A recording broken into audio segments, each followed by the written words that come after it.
And welcome back. The pandemic has affected all of us in multiple ways: social, economic, financial, and more.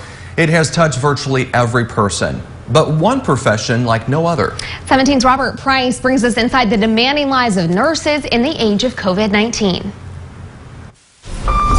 It's been a harrowing year in America. More than 500,000 dead, many millions more affected in some profound way.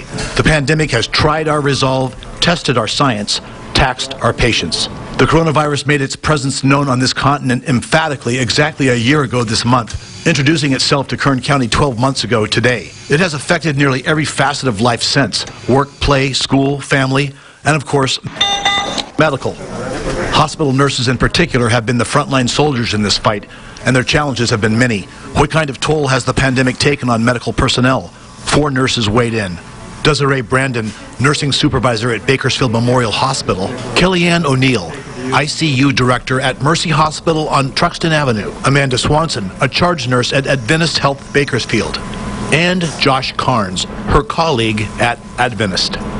They each have their own take on the way the pandemic has played out locally, but they agree on one thing. In the vast majority of cases, their colleagues' dedication to the mission of their profession has been nothing short of awe-inspiring. Memorial's Desiree Brandon said COVID-19 took several weeks to gain a real foothold after the first positive test, but then it really hit.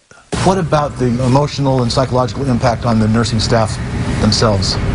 Were there some challenges? Definitely challenges, and I don't think we've really seen the end of that. Anybody that goes through a very emotional or a tragic event or situation in their life, when they sit down to talk about it, and I'm sure you've seen it, they take that deep breath. That's when the tears come and the emotional response. We're at that point where we're taking that deep breath, but we haven't let it out yet. Mercy's Kellyanne O'Neill is proud of what she's seen this past year in her fellow nurses, but she knows there will be consequences. The nurses have had to go through something unimaginable. The amount of death that they've seen and myself have seen over the past year is more than I've seen in my 10-year nursing career. Patients after patients dying, and then moving on in that same shift. We're stressing mental health 100%. Amanda Swanson of Adventist was so discouraged by what she heard from skeptics in Kern County and across the U.S., she simply had to stop listening. I think that was part of what made it hard for me to sleep when I wasn't working. COVID is a fraud! During the election cycle, it was really hard to hear things like, well, the nurses are making this up to make money for the hospital. I can't imagine any nurse that I know that would want to go through something that emotionally exhausting, that physically stressful, just for a little extra money. Josh Carnes, also of Adventist, remembers his worst day. There was a very critically ill elderly lady. I think she was about 70 or 80. She was on the ventilator. I remember doing everything I could to help fight for her. But nothing was working.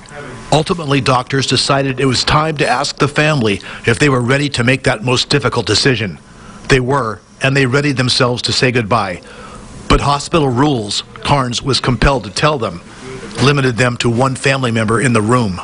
And I remember telling them, I'm so sorry, it's not supposed to be like this. The 4 nurses agree those are the worst kind of days. They agree on this too. It's not over till it's over. And right now, even though many people are emerging from semi-isolation, it's definitely not over. So the end of the pandemic may be in sight, but for people in the medical profession, 2020, 2021 will stay with them for a long time. In Bakersfield, Robert Price, 17 News.